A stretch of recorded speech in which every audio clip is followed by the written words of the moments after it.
Hi, everyone. This is Ashley Lateki Elenbaas with Sky House Herb School and Apothecary, and I'm joined here today with Rukmini Walker for our fourth talk on beauty and truth in bhakti as part of our Heart of the Sacred Feminine series. So we're so glad to be here. We're so happy that you're here listening, and we're really excited about today's topic. But before we begin, Rukmini, would you kindly lead us in some prayers? Very happy to. Thank you so much.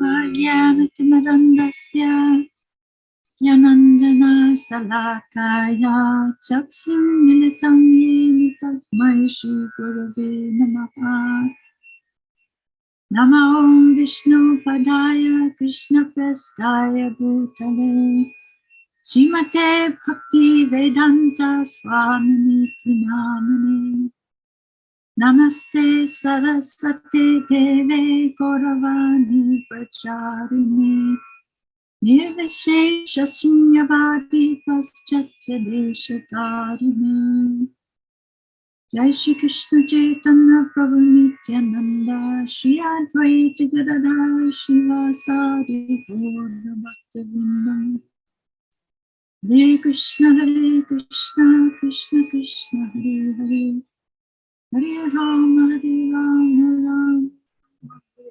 Hare. Thank you so much. Thank you for inviting me once again. What an honor.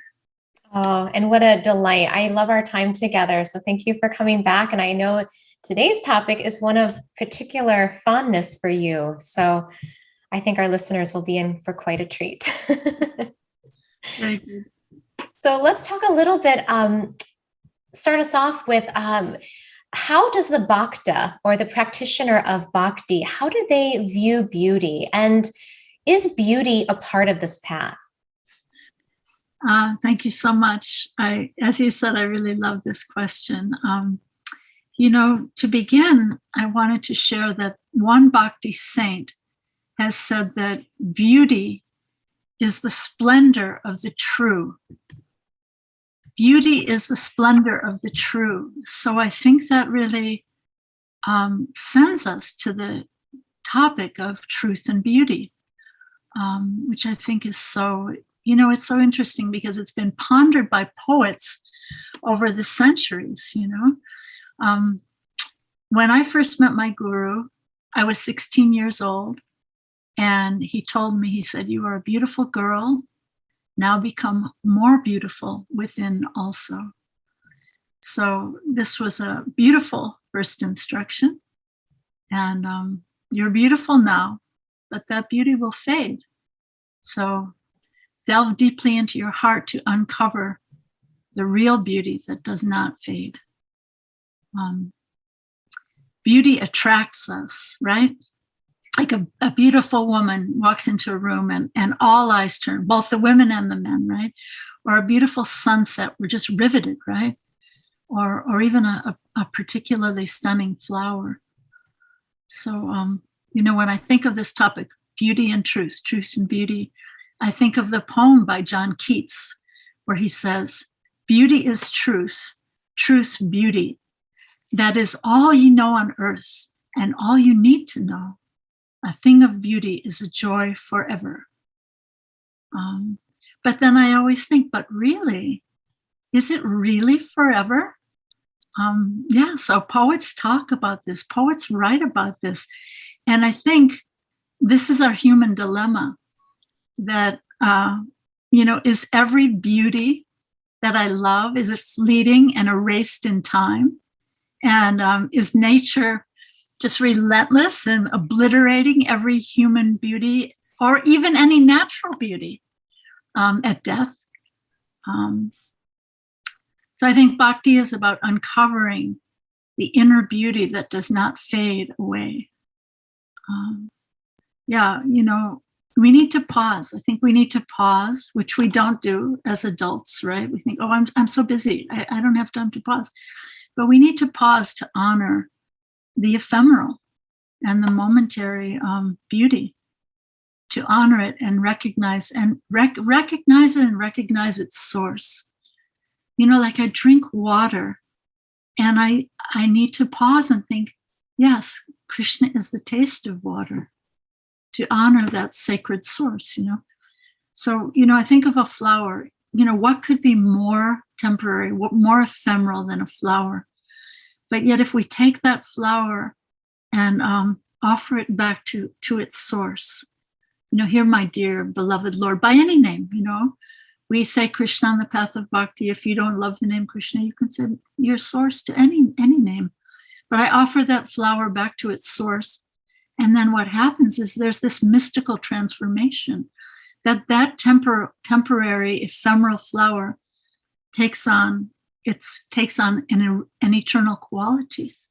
It becomes transformed.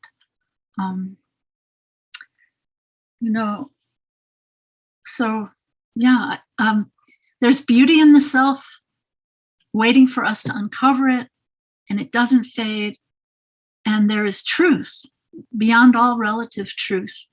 And, I remember the poem by Emily Dickinson where she calls beauty and truth brethren. She says, as kindred spirits, the two are, truth and beauty are brothers. And that was the name of your store that you and your husband owned, right? As Kindred Spirits?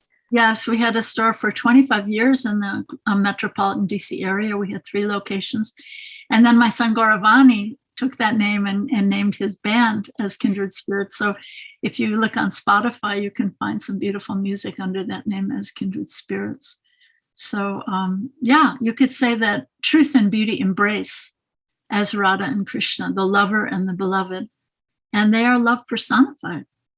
And then I remember the poet Virgil, he said, love conquers all, so therefore we too should be conquered by love. This is bhakti, to be conquered by the most attractive beauty, the supreme most attractive person, as the highest truth and the highest object of love and meditation. It's so interesting to me that the absolute truth, we say absolute truth, it's not an it, it's a he, she, right? As Radha and Krishna. So beyond all relative beauties and relative truths, there is a supreme absolute truth whose beauty is calling us, who is the source of us all, who is our dearest friend, the shelter, the reservoir of all beauty and truth, and the reservoir of all pleasure and sweetness as well.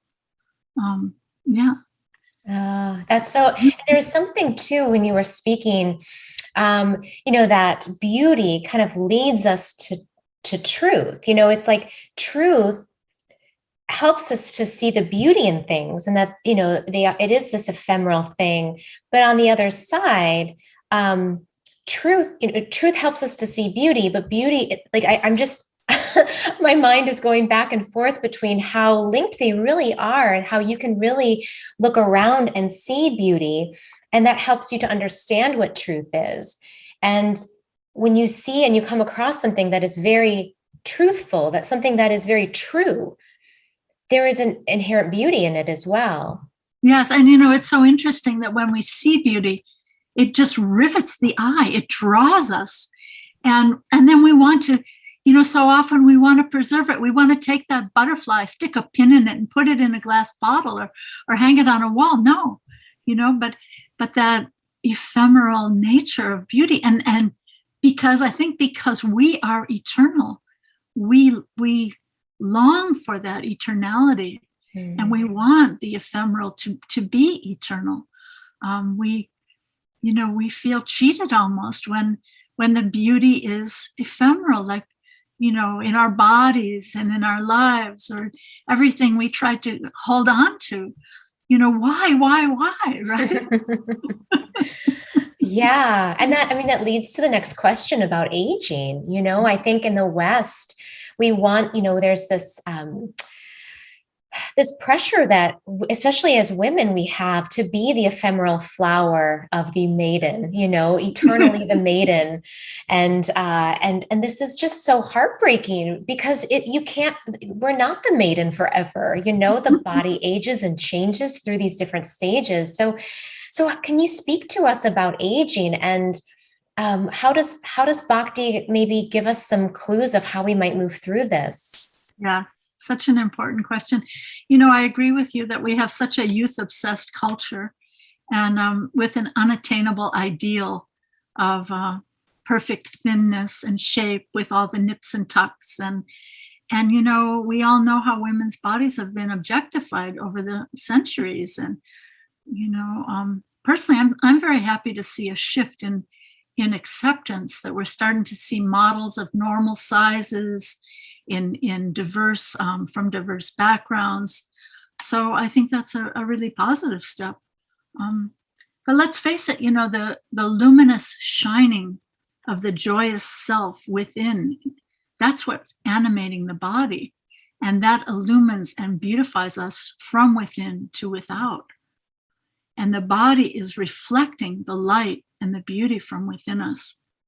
And when we awaken our own inner joy, then we can shine as our own best selves.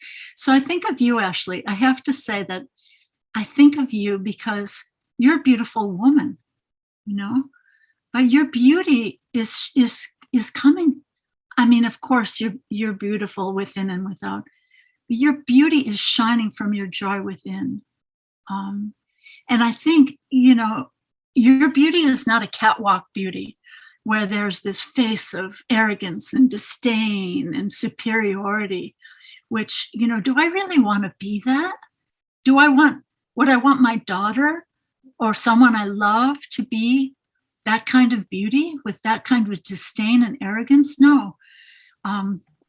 So I think as we age, we soften and we mellow and we gain wisdom and discernment, and we appreciate more. We grow in appreciation. And this doesn't come from Botox or facelifts. You know, and I think, you know I put a color rinse in my hair. I'm older, but, you know, I do pause to think these gray hairs are actually, they're a reminder, and they're actually gurus. It's a wild thought, but each one of these gray hairs is a guru to me, reminding me that yes, time is precious and time is passing, and honor each fleeting moment. So I think that's really important. You know, I wanted to ask you, have you ever heard of something called wabi sabi from the Japanese culture? No. It's really, really a beautiful thing. Here's the definition. So, okay, let me just explain. In Japan, here, I'll give the definition first. I wrote it down. Wabi sabi is a way of living that focuses on finding beauty within imperfection and peacefully accepting the natural cycle of growth and decay. So, for example, in Japan, like if a beautiful vase would break or get damaged, what they do is they don't throw it in the garbage like we would here. They would glue the broken pieces together using gold. So then what comes about is a vase that's even more beautiful than it was before, Wow. Taking into account the time and, you know, its life cycle and the fact that it was damaged and how it's now beautified even more. So that's a really, really beautiful thing. It's a beauty that's hidden right in front of our eyes. And it's an aesthetic of simplicity that reveals itself in time with wisdom as we grow in wisdom. So I wanted to share another quote from someone that I know you and I both really admire, Father Richard Rohr. Yes. He's a Franciscan monk. So this is a beautiful quote from his book that I told you about this book. It's called Falling Upward. Right? Oh, I love that book. Yes. Yeah. Wonderful. So here's what he says that's very beautiful. He says there's a simplicity in youth and a complexity in midlife and a simplicity of wisdom that comes with older age. So that's a very, very beautiful meditation, I think. So each of us has a soul force within us that is amazing. Bhagavad Gita uses this word about the soul. The soul is amazing. It's illuminating and it's transformative in revealing my awakened self through a simple bhakti practice. And here's another quote that I want to share. This is from Carl Jung. He says, "The afternoon of life is just as full of meaning as the morning, only its meaning and purpose are different." Isn't that profound? I really love that one. Yeah. So, these are some thoughts that, this wabi-sabi idea, that this accepting the natural process and the wisdom and the growth of this, this soft luminescence of the afternoon of my life, right? Yeah. And I think too, as you spoke about that luminescence that shines from within, the mellowing and the softening of the body, but the brightening of the spirit. And, I just think about some of my mentors in life, in the herbal world and also on the bhakti path, like you.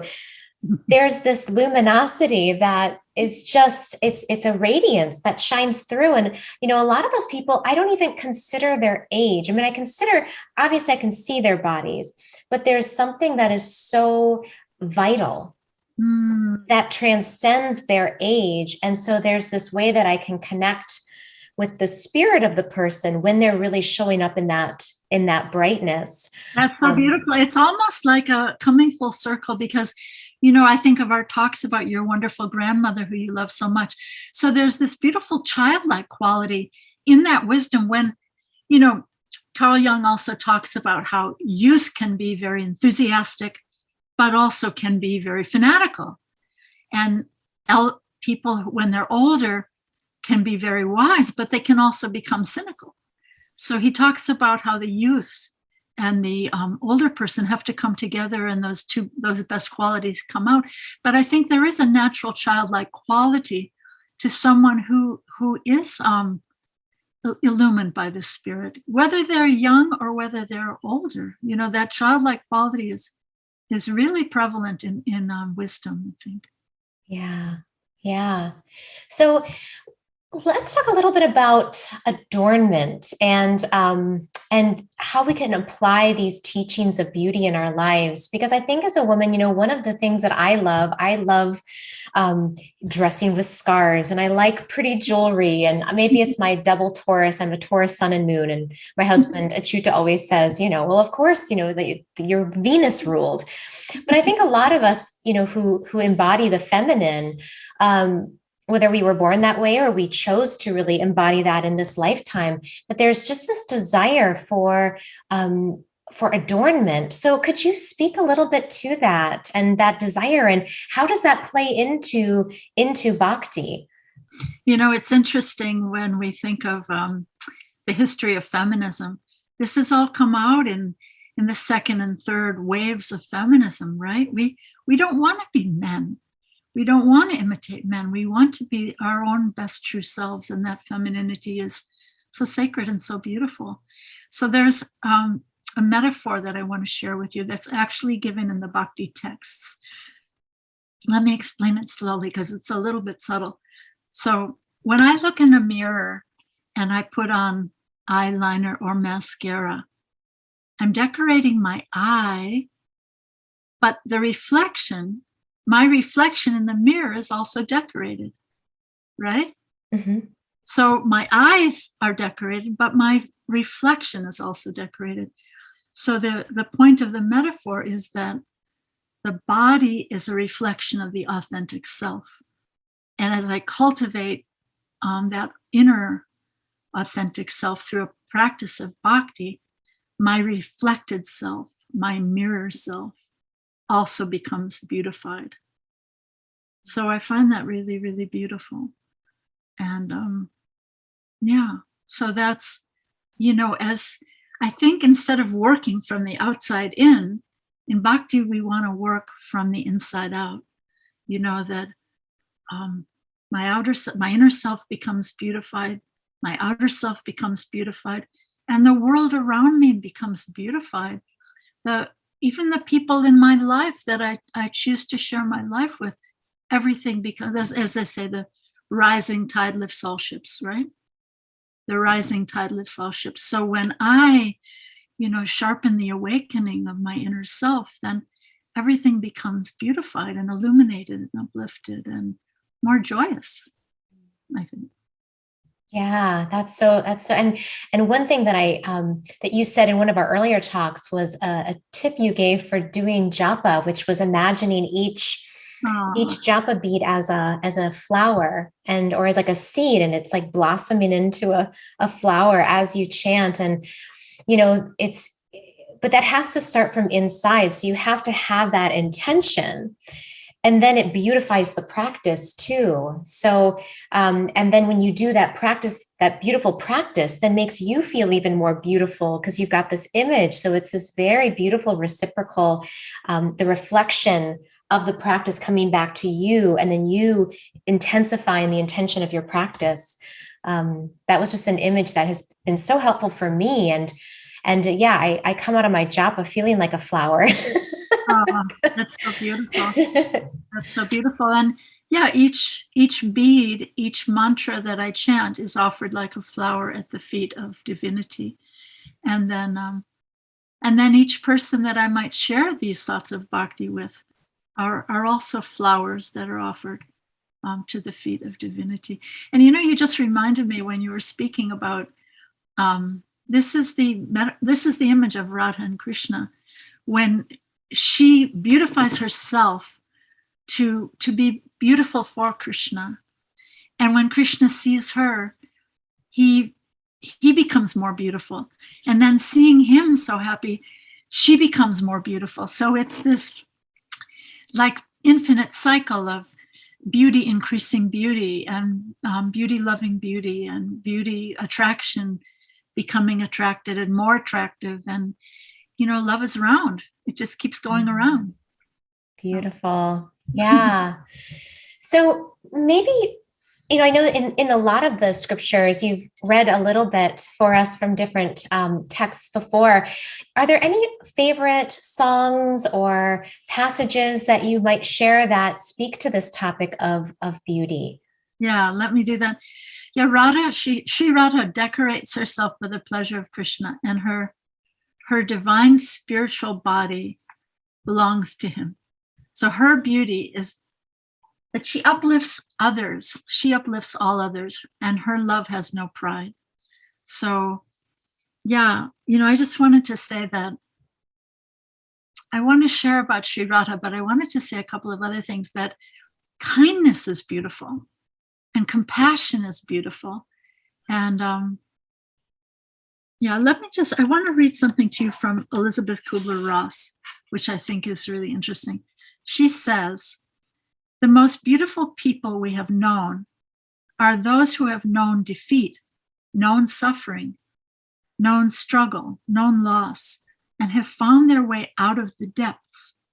These persons have an appreciation, a sensitivity, and an understanding of life that fills them with compassion, gentleness, and a deep loving concern. Beautiful people do not just happen." So I think that's really profound also. Just like you have two beautiful daughters, but you're also training them to be beautiful, So I think that self-care to me means to honor those sacred gifts that we receive from our dear most friend, who's the source of everything. So, we hear in bhakti we hear everywhere that the body's a temple, right? But in bhakti, we worship Radha and Krishna on the altar in the heart of the temple of the body. And so bhakti means to offer our gifts, our beauty to them both. So you asked me about Radha. There's a beautiful passage. It's a little esoteric. And actually, the last few weeks we've been talking about this sacred feminine. And this is a very high topic that, isn't really meant to be bandied about. It's a very, very, very high topic that's spoken of really secretly in confidential circles. So I want to share this. I find this very beautiful, but it's also a little esoteric. So I won't say that I really understand it. It's a mystery.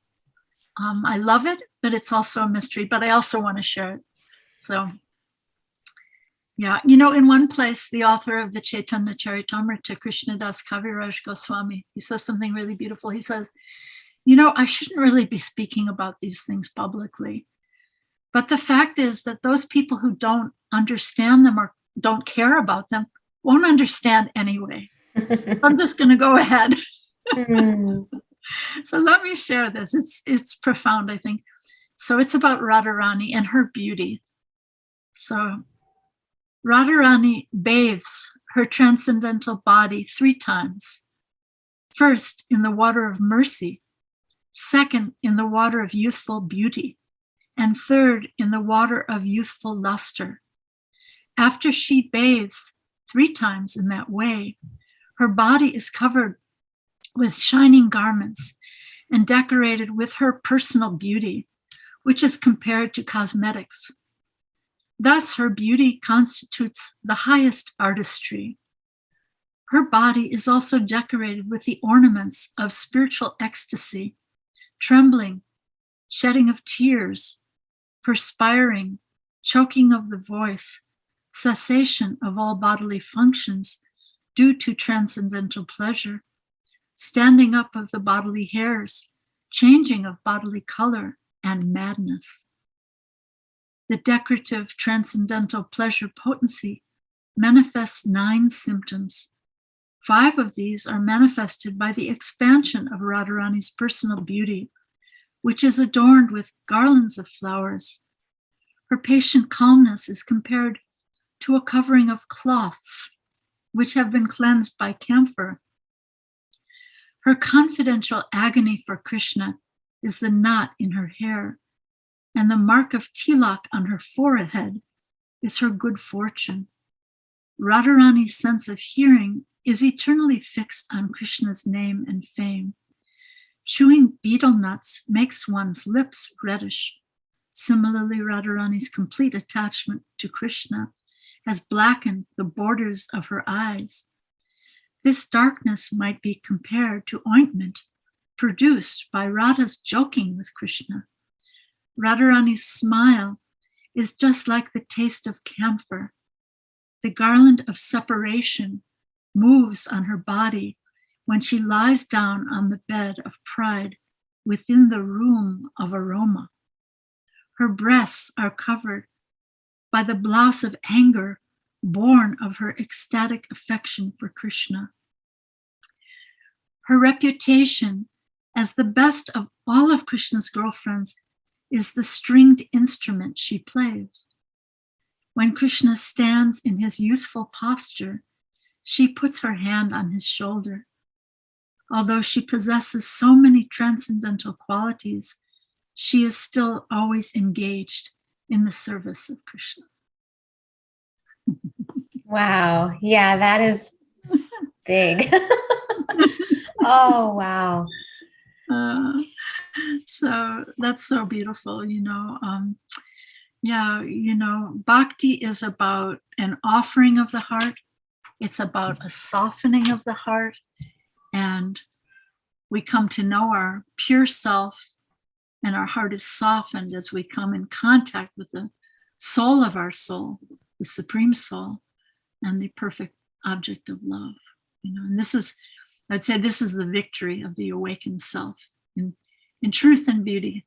Oh, I love this. Yeah. And it's just, I feel like there's this kind of like we spoke about in the last talk, the ability to embrace truth and beauty in the material world, as well as in the transcendental world, that it's not an either or, you know, it's a both and.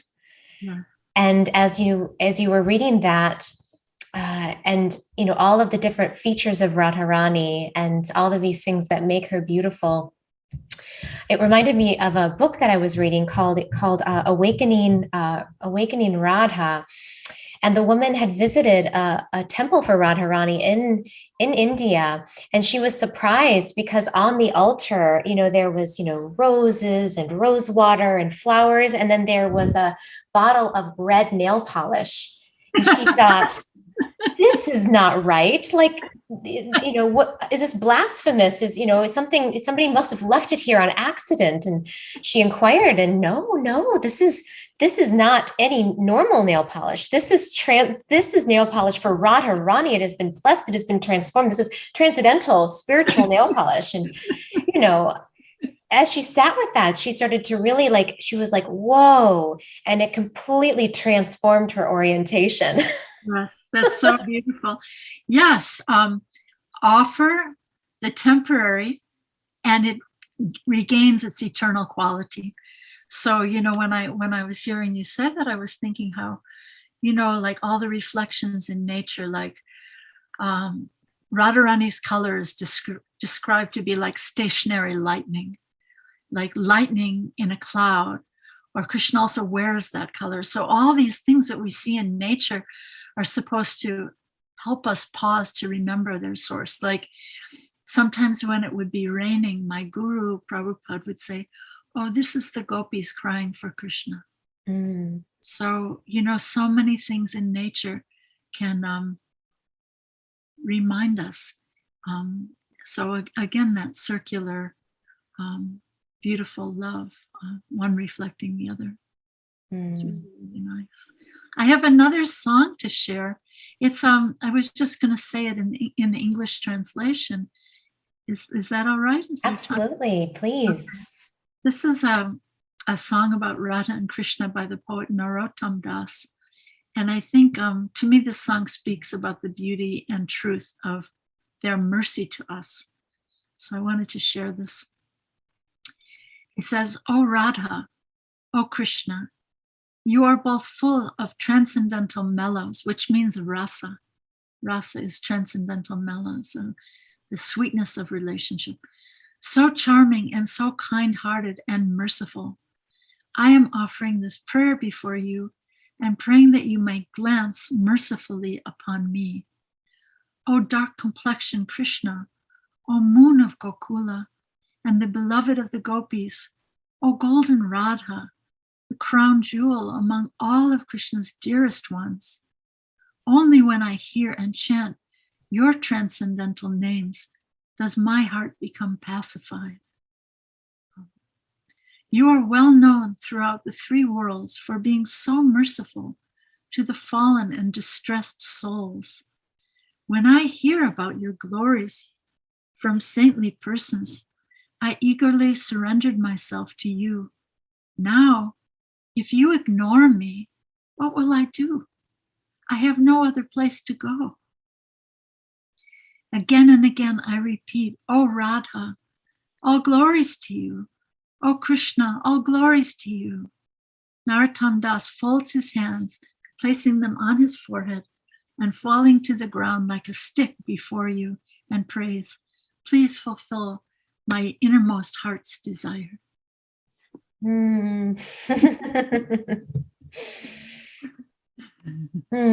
That is beautiful.